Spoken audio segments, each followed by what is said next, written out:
Nakaburol na sa Antipolo City ang OFW na natagpuang patay sa dagat ng Hong Kong. Hinala ng pamilya ni Rowena Gomez may foul play at hindi nagpakamatay ang kanilang mahal sa buhay. Darito ang report ni Micaela Papa. Sa notebook na ito ni Rowena Gomez, bakas ang kanyang pagtitiis sa Hong Kong habang nagtatrabaho para sa pamilyang malayo sa kanya. Tila kayamanan na ito para sa inang si Aling Lucia. Ang notebook kasi kasama ang wallet at maletang di magawang buksan ang tanging naiwan mula sa OFW na anak na natagpo ang patay sa dagat sa Hong Kong noong February 5. Sa hirap po ng buhay, mami. Kaya nga siguro siya nagpipilit na bumalik uli.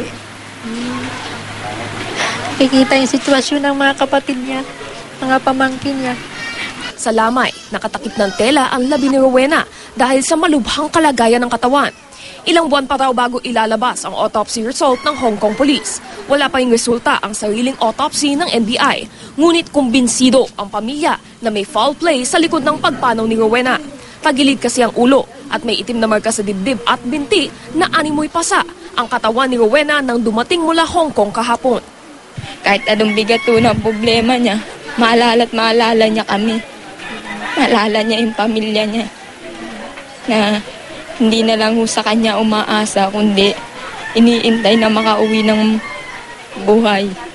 Sa tulong ni Rowena, ang pamangking si Jerica ang unang makaapak sa kolehiyo sa kanilang buong pamilya.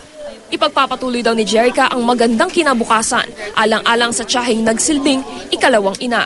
Siya po yung tumayong nanay ko nung iniwan po ko nung nanay ko ng bata ako.